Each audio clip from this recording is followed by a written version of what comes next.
Here at New Athos, on the coast, about a 20-minute drive northwest of Sukhum, we find a still functioning monastery. It was built in the 1870s by the Russians once they had finally established control over Abkhazia. Russian monks were brought from the Russian monastery on Mount Athos in northern Greece to oversee the construction. And it is a wonderfully colourful addition, a man-made addition, to the natural wonders that Athos, New Athos, has to offer.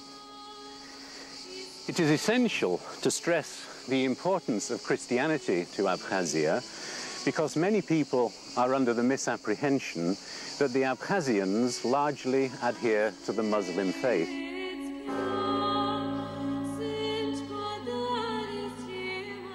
So far, everything we have seen on our journey through Abkhazia has been above ground. Now, our excursion brings us beneath it. We are here, deep inside the hill at New Athos, above which stands the ancient capital and fortress known as Anacopia. In 1961, a boy called Givi Smir, who today is in charge of the whole tourist complex here at New Athos, discovered a hole in the mountainside. Crawling through, this is what he discovered. The cave complex at New Athos is one of the 3 largest in volume in the world. The history of it's really quite unusual. Nikita Khrushchev was in America, and the American president invites him to visit a cave some 3 hours' drive from Washington. He was perplexed, our Nikita Khrushchev, and he gave strict orders to find anywhere in the USSR a cave and make it comfortable for visitors. And here you are, such a wonder. There was a big expedition, maybe some 30 men. The assault group consisted of 4 men, me included, and it was certainly a colossal undertaking. And nowadays, it would not be possible to equip the cave to find the necessary funds. It's become a real wonder, but it has to be admitted that the project was not entirely well thought out from the point of view of ecology. It was not taken into account that the water in the cave lakes can rise, and the water did rise, and it went up this channel and flowed out just here in the middle of the town.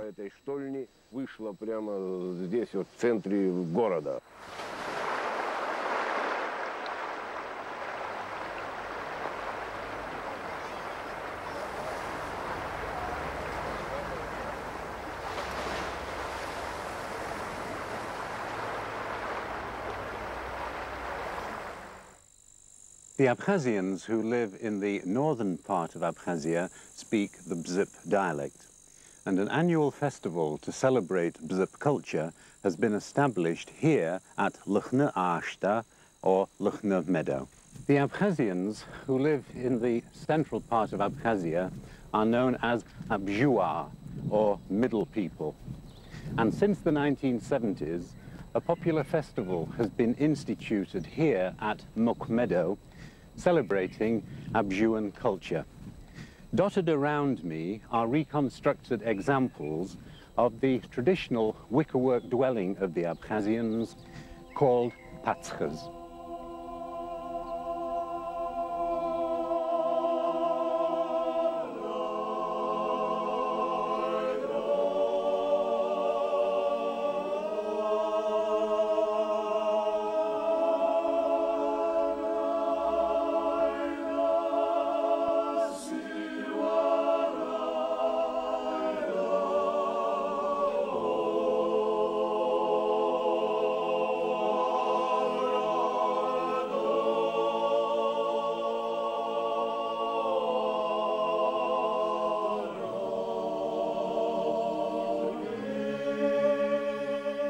The Transcaucasus was independent for a few years following the Russian Revolution of 1917. And this period, when the Georgian government was of a Menshevik flavor, was a period of oppression for Abkhazia. For this reason, Abkhazia, unlike Georgia, welcomed the appearance in the Transcaucasus of the Red Army in 1921.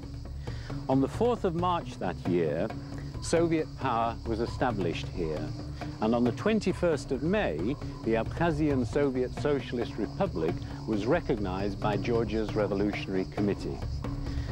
On the 16th of December, Abkhazia signed a special contract of alliance with Georgia, whereas on the 13th of December in 1922, Abkhazia, along with Georgia, entered as fully equal partners the Transcaucasian Federation, along with Armenia and Azerbaijan.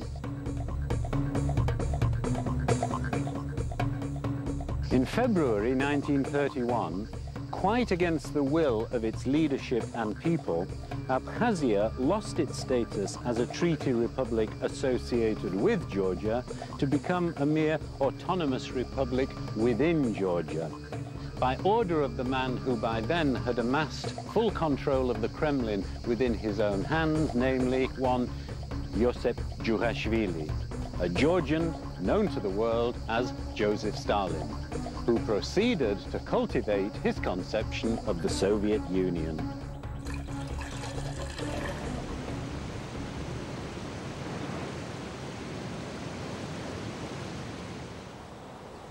Although Stalin never built for himself a dacha, actually within Pitsunda, he did in 1932 occupy the northern end of the Pitsunda Bay here at Misra and built this rather small dacha for himself and his guests.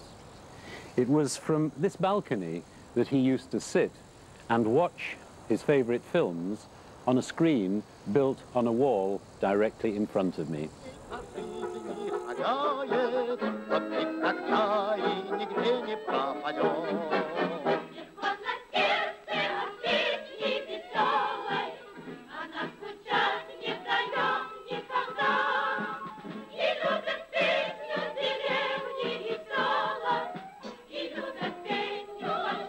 The first communist leader of Abkhazia, Nestor Lagoba, was a genuinely popular leader because he managed to protect Abkhazia from the Kremlin's excesses during the 1920s. However, after he declined Stalin's invitation in 1936 to become the Soviet Union's head of the Secret Service, he was promptly poisoned in Tbilisi by Stalin's main lieutenant in the Caucasus, the Mingrelian Lavrenti Beria, who was born actually in Abkhazia. This heralded a period of intensive Georgianization of Abkhazian life. Abkhazian intellectuals were liquidated. There was mass importation of Georgian speakers, mainly Mingrelians, from Georgia to swamp the Abkhazians on their native territory. Abkhazian language schools were closed in 1945 to be replaced by Georgian language schools, and publishing and broadcasting in Abkhaz was banned.